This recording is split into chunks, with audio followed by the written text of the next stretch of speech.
सर्वप्रथम सर्वांना जय शिवराय। महाराष्ट्रामध्ये वातावरण पुन्हा गरमीची लेवल आणि आता बदल असा झालाय की वातावरणामध्ये काया कुटुंब पाण्याच्या ढगांची गर्दी आता वाढायला सुरुवात झाली आहे। त्यामुळे स्थानिक लेवलला पटकारी, स्थानिक लेवलला पाऊस हा ठिकठिकाणी होतो आहे। विदर्भासाठी खास गुड न्यूज आहे। विदर्भामध्ये 25 किंवा 26 तारखेला आणखीन जोर वाढणार आहे। पण बुलढाण्यासह तालुका खामगाव वगैरे परिसर आहेत, मलकापूर पट्टे आहेत, शेगाव पट्टा आहे, मेहकर, रिसोड, लोणार परिसर असेल, त्यानंतर भोकरदन, जाफराबाद बरोबर जळगावचे काही भाग, तर थोडा उशिरा का होईना जळगावच्या उत्तरेकडील भागाबरोबर खानदेशकडील परिसर हा 25 किंवा 26 तारखेपासून थोडी वाढ घेऊन येतो आहे। मग या तुलनेने पश्चिम महाराष्ट्रामध्ये काय हालचाली असतील? छत्रपती संभाजीनगरला 21 तारखेला झालेली सुरुवात परत 22 तारखेला कमकुवत झाली, 23 तारखेला तुरळक ठिकाणी झालाय। पण याच दरम्यान 2 दिवस आणखीन तो गॅप घेऊन 25 ला आणि 26 ला म्हणजे बुधवार पासून वातावरण परत ऍक्टिव्ह होण्याचा अंदाज आहे।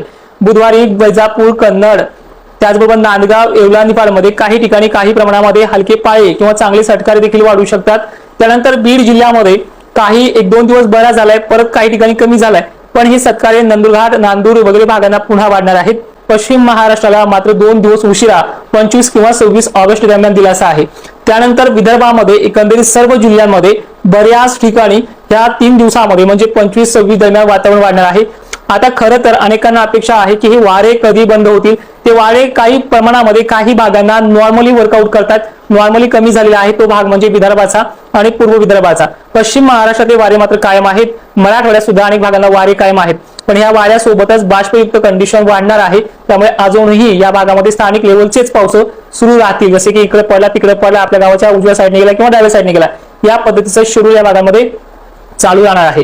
25 किंवा 26 तारखेला 1 दिवस मागे पुढे होईल, यामध्ये थोडी वाढ होते आणि विखुरल्या स्वरूपाच्या पावसाच्या रूपात थोडं पेनवणी पावसामध्ये अनेकांना मिळू शकतं। यामध्ये पश्चिम महाराष्ट्र, खानदेश, विदर्भ आणि मराठवाड्याचा बराचसा भाग पाहायला मिळतोय। आता अनेकांचा हा देखील प्रश्न होता की हे असंच चालू राहील का, असंच खंड राहील का? तर सप्टेंबरच्या पहिल्या आठवड्यामध्ये मोठ्या हालचाली आहेत। जे वारे परेशान करतात या पावसाला किंवा या वाऱ्यामुळे तो पाऊस लांबल्या चाललाय, त्या वाऱ्यामध्ये बदल येणाऱ्या 2 सप्टेंबरला किंवा 3 सप्टेंबरला होणार आहे आणि यामुळे हा बदल कदाचित काही ठिकाणी 29 किंवा 28 म्हणजे अजून 4 दिवसांनी देखील पाहायला मिळेल, विशेष करून मराठवाडा आणि विदर्भामध्ये।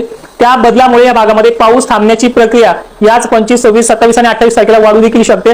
त्यानंतर 2 सप्टेंबर किंवा 3 सप्टेंबर दरम्यान बंगालच्या उपसागरातील जेवढे काही लो प्रेशर्स बनतील ते लो प्रेशर हळूहळू करून का होईना मराठवाड्यात कव्हर करण्याची शक्यता आहे आणि ती बऱ्यापैकी कव्हर करेल।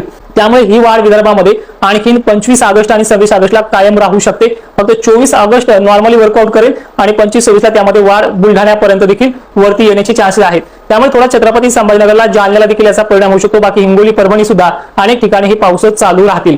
आता मेन मुद्दा असा आहे की बातम्यामध्ये सुपर एल्निनोची जी तीव्रता सांगितली जाते किंवा कोरडा दुष्काळाची लक्षणे सांगितलं जातं आणि तसे चित्र सुद्धा स्पष्ट दिसतंय, पण यामध्ये आणखीन सप्टेंबरमध्ये दिलासादायक बदल आहे। फक्त तेवढी हिंमत तुटली आपली सांगण्याची, कारण की अनेकांच्या निगेटिव्ह कमेंट मागच्या काळामध्ये आल्यात, पण ती हिंमत आपण पुढील सप्टेंबर महिन्याच्या 2 तारखेला परत मिळून पुन्हा तो प्रभाव पाहायला मिळणार आहे। सप्टेंबरमध्ये गरमीची लेवल वाढणार आहे आणि ही जे काही पश्चिमी वारे आहेत ते कमी होणार आहेत आणि बंगालचा उपसागर हा जेवढे काही लो प्रेशर बनवतो तो गेल्या वर्षीच्या तुलनेमध्ये यंदा वाढ झालेली, पण ते सगळे लो प्रेशर एमपी कडे वरती सरकतात, राजस्थानमध्ये सरकतात, झारखंडमध्ये सरकतात, तेलंगणामध्ये पण देखील याचा प्रभाव आहे। पण या लो प्रेशरचा प्रभाव आता महाराष्ट्राच्या दिशेने सरकताना पाहायला मिळते। त्याची पूर्तता आज नागपूरकरांना, हिंगणघाटकरांना, वर्धाकरांना पाहायला मिळाली आहे। त्यामुळे या लो प्रेशरचा प्रभाव सप्टेंबर महिन्यामध्ये बंगालच्या उपसागरामुळे अधिक राहील आणि मी व्हिडिओच्या सुरुवातीला सांगितले की ज्यांना विश्वास आहे किंवा ज्यांना अंदाज पडतात अशांनीच आपल्या चॅनलवरती यायचे, बाकीच्यांनी दुर्लक्ष करायचे। आता त्यामध्ये या सप्टेंबर महिन्यामध्ये या पूर्वेकडनं येणाऱ्या पावसाची प्रभाव हे अधिक राहू शकतात आणि पूर्वेकडल्या पावसामध्येच तो दम आहे की चांदणे साचणं किंवा गरमीची लेवलमध्ये मोठ्या थेंबाचं पडणं, अशा प्रणाल्या सप्टेंबर महिन्यात सर्वाधिक आहे। जाता जाता आता थोडक्यात एवढं सांगेल की सगळ्या विभागाचा कार्यकाळ कसा असेल। महाराष्ट्रामध्ये पुढचे 2 दिवस जे आता चालू आहे काही ठिकाणी पडणं, पुन्हा तो भाग बदलत ही पद्धत 24 तारखेला आहे आणि 25 तारखेला आहे, पण 25 आणि 26 तारखेला पश्चिम महाराष्ट्रात झडीसारखाच अनेकांना होण्याचे चान्सेस मॉडेलनुसार व्यक्त होत आहेत आणि ते चान्सेस मराठवाड्यात सुद्धा आहे, दक्षिण महाराष्ट्रात सुद्धा आहेत। पण याच्या तुलनेमध्ये विदर्भाला जरा जोर हा बऱ्यापैकी पाहायला मिळू शकतो अशी शक्यता मॉडेलकडनं आहे। आता याचबरोबर पुढच्या बाबतीत देखील आता एक गुड न्यूज सुद्धा अशी आहे, ते आपण नेक्स्ट व्हिडिओमध्ये पाहूयात। तोपर्यंत जय शिवराय।